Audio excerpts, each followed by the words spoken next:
Hello everyone, it's your favorite swordsman, Samuel Musashi, and today we're going to be going over how to do these moves that we see in the new Nioh 3.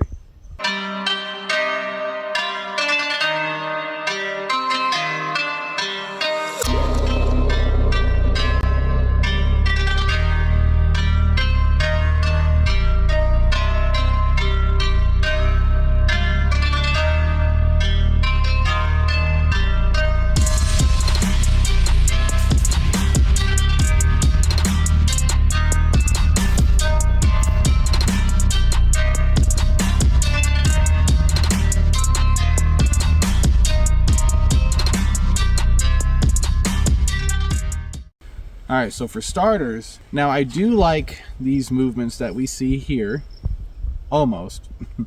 So the number one issue I see with these movements is staying put. His moves is completely where he's completely staying in orthodox, which is completely fine.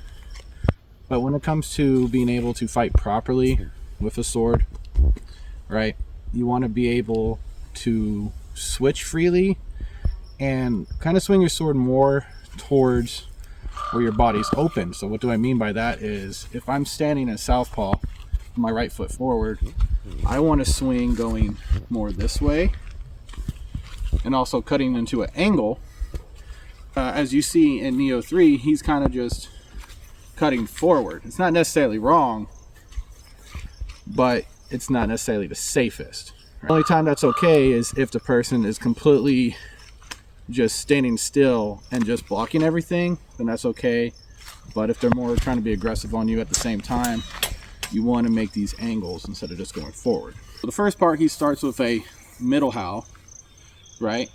Or manzano, which is in translation of German and Italian.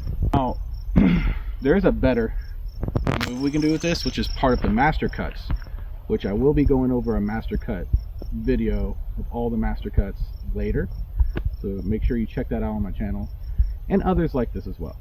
Anyway, moving on. Take this out.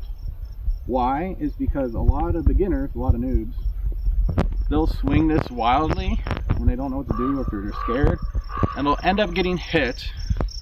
And if they're against another noob that doesn't know what they're doing, there's a lot of doubles that'll happen. They'll hit them, but then they'll get hit in the head. But there's a more advanced middle how, which is called the thwart, right? So the thwart cut is where it's pretty much a middle how, but I'm going over my head, like so. See? Going over my head. So quickly, I want to have my thumb on my shield. If you're using a fetter, if you're using a stick or even katana, still have your thumb out. So when I turn, if I'm going this way, you're going to use the edge that's pointing towards you, and you're going to fling it this way. You want to make sure your arms are structured like if you're curling, right? This is more structured to cover when getting hit. The other version of it is when you're sticking it out straight with forward arms, like so, which still works, but this has more give. Doesn't cover as well, but it's faster. This is the thwart cut. It's a more precise middle how. Okay? So this will cover you, and if you do it right, you will actually strike them and cover yourself at the same time. And how you do that is by making an angle. So with the angle, we're going to do the easier version of the thwart cut and use the edge that's facing towards your opponent instead of one facing you. So that means we're going to be striking to going to our left side. So with this, you're going to have your left foot forward, and then I'm going to push my right foot towards my right side. This is creating an angle and still going forward, covering myself and hitting them. So I'm going to go here. So if you're more advanced and you think you can do it, feel free to do the edge that's pointing towards you, the false edge, and do this, because that is more comfortable to do once you get the hang of it anyway. But for beginners, intermediate, use the edge that's facing towards your opponent. Anyway, the next one is he does a flugel or Unterhau. Okay, again, same principle. For the more advanced, use the edge that's facing towards you with this one, right? After you do this edge here. So when you do the true edge, which is the edge that's facing towards your opponent, you're going to use the false edge, the one facing me, and I'm going to take a step with my left foot to the left and do a Flugelhau. This again is going to cover you. Now, if you're the ones that's starting off with the false edge, you can still do a true edge, but you want to even take a step more to your right, so you're going to be crossing your feet. Could go this way too. When you're in your southpaw stance, you have more options. I personally do southpaw stance because I have more options. Okay, and that's the next move after that is the wrath cut. But anyway, orthodox, you're going to do true edge, thwart cut. You can do the true edge of a Flugelhau as well.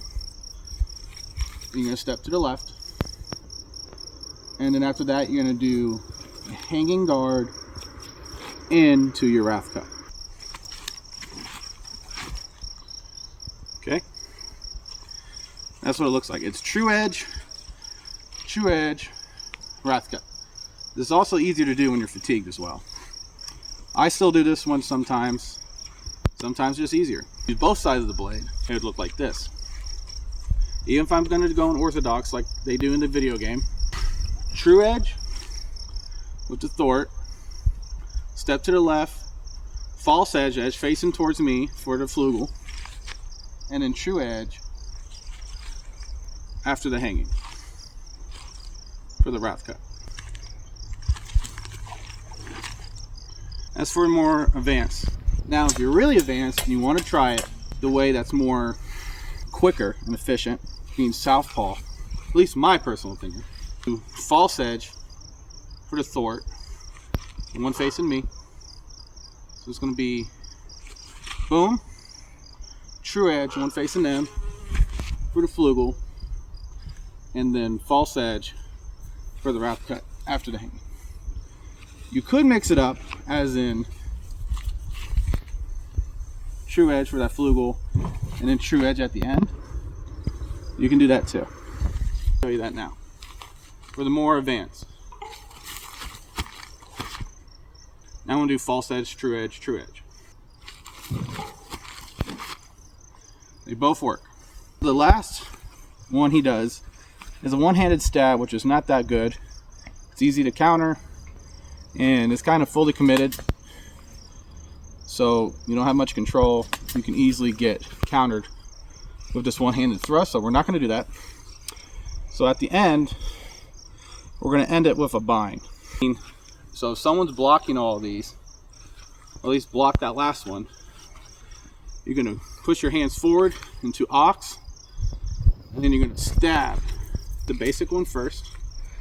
So I'm going to go in orthodox, left foot forward, true edge, true edge. Remember, I'm stepping off to my right, then off to my left with these movements. True edge, hanging, wrath cut, true edge. Now I'm touching their sword, that last one, bind, stab.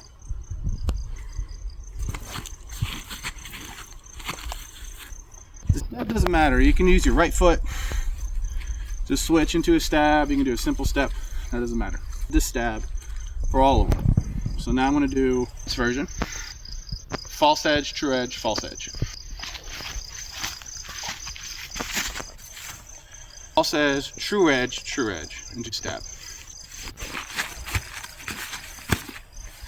You want to really be precise after the stab, go back to flu. I'll do it this way so you can see it.